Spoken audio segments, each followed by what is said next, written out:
ধর্ম গ্রহণ করে, তখন তাকে পড়ানো হয় লা ইলাহা ইল্লাল্লাহু মুহাম্মাদুর রাসূলুল্লাহ, আশহাদু আল্লা ইলাহা ইল্লাল্লাহু আশহাদু আন্না মুহাম্মাদান আবদুহু ওয়া রাসূলুহু। এই হিন্দু ভাই, তুমি পড়ো, তোমাকে খাওয়াইবে কে? বলে আমার আল্লাহ। তোমাকে রিজিক দিবে কে? বলে আমার আল্লাহ। তোমাকে ইজ্জতের প্রতিপালক কে নিবে? বলে আমার আল্লাহ। তোমার সম্মানের দায়িত্ব কে নিবে? বলে আমার আল্লাহ। যখন কোনো বান্দা যদি বলে যে আমার সন্তান আমাকে এই মাসে টাকা দেয় নাই, তো আমি খাবো কিভাবে? আমার জমিতে দান হয় নাই, তো আমি খাবো কিভাবে? আমার এই ভাই তো, আমার ছোট ভাই আমাকে দেয় নাই, আমার বাপ, আমার সন্তান আমাকে দেয় নাই, তো আমি খাবো কিভাবে? যদি সন্তানের উপরে কোনো ব্যক্তি যদি নির্ভর করে, তখন রাসূল বলে, আল্লাহ বলে, সে যেন আমার উপরে শিরিক করলো, সে যেন আমার প্রতি বিশ্বাস স্থাপন করলো। ওরে দোস্ত, আল্লাহ তাআলা যাকে খাওয়ায় তাকে কি স্টেশনের মধ্যে যে পাগলগুলা ঘুরতেছে, আল্লাহ কি ওই পাগলকে খাওয়াইতেছে না ভাই? বলেন, ওই পাগলগুলাকে খাওয়াইতেছে না? আল্লাহ বলে, বান্দা যখন তুমি আমার উপর নির্ভর করবা। মুসা কালিমুল্লাহর জামানায় একটা ঘটনা শুনলে অবাক হয়ে যাবেন। মুসা কালিমুল্লাহ আল্লাহ তাআলার সাথে কথা বলতে পারতো। বলেন, পারতো কিনা? আল্লাহর নবী মুসা কালিমুল্লাহ রাস্তা দিয়ে যখন যাইতেছে, হঠাৎ করে একটা ভাই এভাবে বসে আছে, আর মুসা কালিমুল্লাহকে বলতেছে, মুসা কালিমুল্লাহ, আপনি তো আল্লাহ তাআলার সাথে কথা বলবেন, আল্লাহ তাআলার সাথে কথা বলার মতো আপনার শক্তি আছে, আল্লাহ রাব্বুল আলামিন আপনাকে ক্ষমতা দিয়েছে আল্লাহ তাআলার সাথে কথা বলার জন্য। ও মুসা কালিমুল্লাহ, আপনি আল্লাহ তাআলার কাছে আপনার কথা শেষ হওয়ার পরে আমার একটা দরখাস্ত আপনি আল্লাহ তাআলার দরবারে পৌঁছাইবেন। বলেন, বলো বলো, কি প্রশ্ন তুমি পৌঁছাইবা? বলে, ও মুসা কালিমুল্লাহ, আল্লাহ তাআলা আমাকে অনেক সম্পদ দিয়েছে, অনেক সম্পদ দিয়েছে, আমি চাই না এত সম্পদের অধিকারী হতে। ও মুসা কালিমুল্লাহ, আল্লাহ তাআলাকে আপনি বলবেন কিভাবে আল্লাহ তাআলা আমার সম্পদকে শেষ করে দিতে পারে, আমার সম্পদ কমাই দিতে পারে? কি বলবেন? বলেন বলেন, কমাই, সম্পদ কি কমাই দিতে পারে? মুসা কালিমুল্লাহ যখন আবার সামনের দিকে গেল, এই ব্যক্তির কথা শুনলো, শোনার পরে যখন সামনের দিকে আবার আগানোর পরে আরেকটা ভাই বলতেছে, ও মুসা কালিমুল্লাহ, দেখো এই যে ঘরটা দেখতেছ, ভাঙ্গা ঘর, এই ঘর ছাড়া মুসা আমার কাছে কিছুই নাই।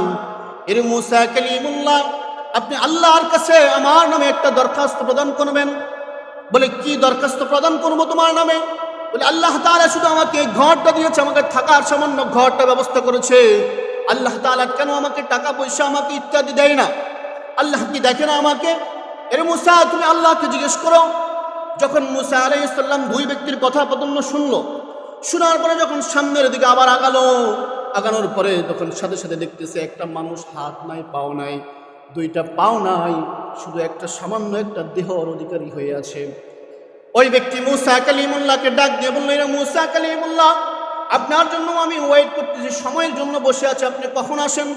ও মুসা কালিমুল্লাহ, আল্লাহ তাআলাকে আপনি জিজ্ঞেস করবেন, আল্লাহ তাআলা আমার হাত বিহীন বানাইছে, আমার দুইটা পাও বিহীন বানাইছে, কেন আল্লাহ তাআলা আমাকে বানাইছে দুনিয়ার জমিনের মধ্যে? আল্লাহকে আপনি একটু জিজ্ঞেস করিয়েন। আল্লাহ রাব্বুল আলামিন মুসা কালিমুল্লাহ ওই তুর পাহাড়ে যে ওই সমস্ত কথোপকথন শেষ করার পরে মুসা আলাইহিস সালাম আল্লাহকে জিজ্ঞেস করলো, আল্লাহ, প্রথম ব্যক্তি আপনাকে বলল, আমাকে অনুরোধ করলো আপনাকে জিজ্ঞেস করার জন্য, কেন ওই ব্যক্তিকে বড় লোক বানাইছেন আল্লাহ? কেমন করে এই লোককে বড় লোক থেকে তাকে ছোট করা যায়, তার সম্পদ নষ্ট করা যায়? আল্লাহ তাআলা মুসাকে জানিয়ে দিল, মুসা, যাও যাও, তুমি প্রথম ব্যক্তিকে, যেই ব্যক্তি সম্পদ কমাইতে চায়, ওই ব্যক্তিকে তুমি জানিয়ে দাও, ওই ব্যক্তি যেন আমাকে নাস্বীকৃত করে। কি করে? আমার নাস্বীকৃত করে। যখন কোনো মানুষ জিজ্ঞেস করবে, তখন সে কি করবে? আমাকে নাস্বীকৃত করবে, আলহামদুলিল্লাহ বলবে না, সে সব কিছু অস্বীকার করবে। আমি আল্লাহ রাব্বুল আলামিন তার সম্পদ কমিয়ে দিব। দ্বিতীয় ব্যক্তি যখন আসছে, দ্বিতীয় ব্যক্তিকে জানিয়ে দিও, মুসা, যখন ওই ব্যক্তি তখন তোমাকে জিজ্ঞেস করবে, ওই ব্যক্তিকে বলবা যেন সে একটা ঘর আল্লাহ তাআলা দিয়েছে, ওই ঘর পেয়ে যেন সে শুকরিয়া করে সবসময় আলহামদুলিল্লাহ বলে, যে আল্লাহ তাআলা আমাকে চাইলে তো এই ঘরবিহীন বানাইতে পারতো, আল্লাহ তাআলা এই ঘর দিয়েছে, আলহামদুলিল্লাহ। দ্বিতীয় ব্যক্তিকে তুমি মুসা কালিমুল্লাহ তুমি বলবা শুকরিয়া আদায় করার জন্য। তৃতীয় নম্বর ব্যক্তিকে মুসা তুমি বলবা, ওই যে আমি দেহবিহীন সমস্ত অঙ্গবিহীন বানাইছি, এই জন্য তাকে এই জন্য বানাইছি যে জাহান্নামের একটা ক্ষুদ্র গর্ত আছে, এই গর্ত ওই লোককে আমি গর্তের মধ্যে দিয়ে দিব, গর্ত দিয়ে আমি জাহান্নামের সুড়ঙ্গটা আমি বন্ধ করব। তৃতীয় ব্যক্তির কথোপকথন শেষ হয়ে গেল। মুসা কালিমুল্লাহ যায় প্রথম ব্যক্তিকে ঘোষণা দিল, ও ভাই, আল্লাহ রাব্বুল আলামিন জানিয়ে দিয়েছে যে তুমি সব সময় আল্লাহ তাআলার নাস্বীকৃত করবা, তাহলে আল্লাহ তাআলা তোমার সম্পদ কমিয়ে দিবে। তখন ওই ব্যক্তি আওয়াজ দিয়ে বলল, যে আল্লাহ আমাকে এত সুন্দর করে বানাইছে, যে আল্লাহ আমাকে এত সুন্দর হাত দিয়েছে, পাও দিয়েছে, চোখ দিয়েছে, ওই আল্লাহ নাশুকরিতা করার মতো সম্ভব আমার নাই।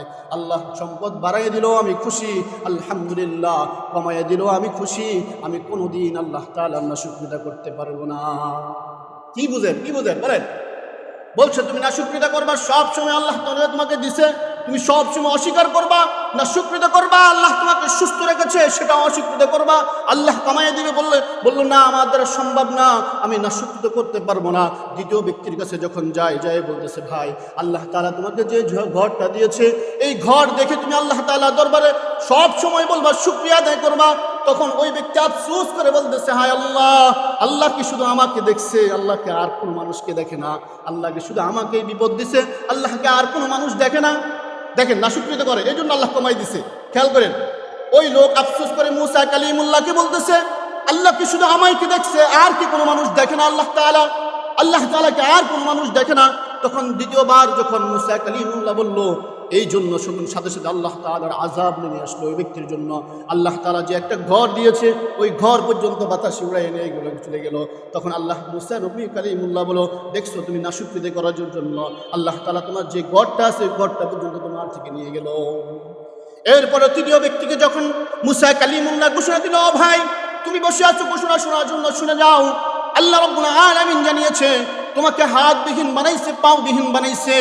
জাহান্নামের মধ্যে একটা সুরঙ্গ আছে, এই সুরঙ্গটা তোমাকে স্থাপন করবে, তোমাকে দিয়ে ওই সুরঙ্গ বন্ধ করবে।